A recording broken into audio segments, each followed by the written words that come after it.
Hello everybody, welcome back to Trade Travel Troopy. We are under the Troopy today. This is a bit of an update. This is a bit of maintenance, something that has been getting progressively worse. No, it's not tail shaft. It's not the jack on the paint can. It's the fuel tank.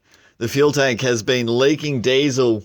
When I first got this car, it was just sort of moist all around in here, under there. It's like, alright, so kind of need to find a new fuel tank. Well, since I'm traveling, I don't really have the capabilities of locating one of those just at the minute, and we do have to get going.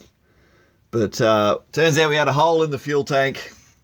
So I took apparently it's not uncommon that rocks get between this guard and the tank. So I dropped the guard off and touched around here, found it, and then it started piercing out. So we got a BandAid, a literal BandAid fix.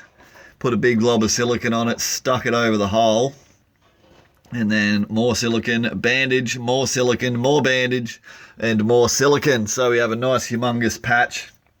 Hopefully that'll give it the traction that it needs, because obviously trying to stick over wet dripping diesel is not ideal.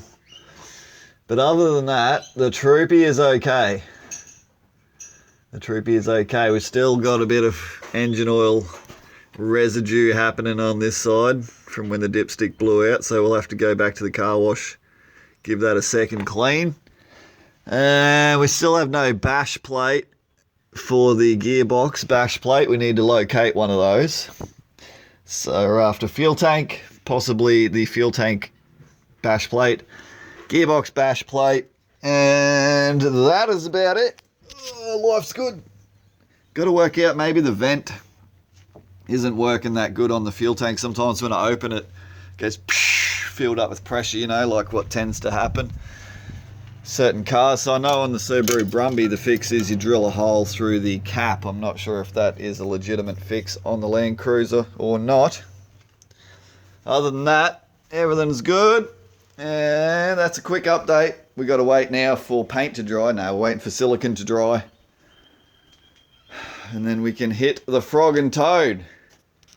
That is, hit the road once we reassemble all of this, because Mum's been very courteous in letting us park the Troopy on the driveway, and had to lay down carpet to try and cardboard to try and not make such of a mess. But now, that should be the end of the dripping diesel. Now we just got to work out where is the dripping oil.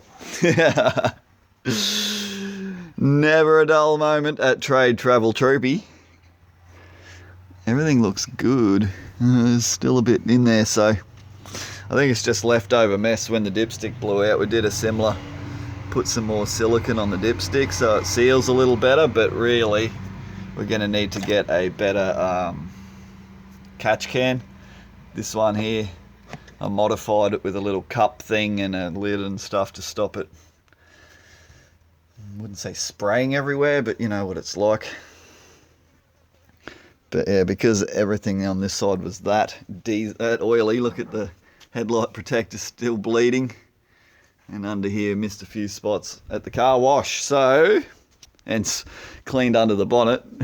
Didn't realise that would then spray out of the bonnet. So it looks like a rig.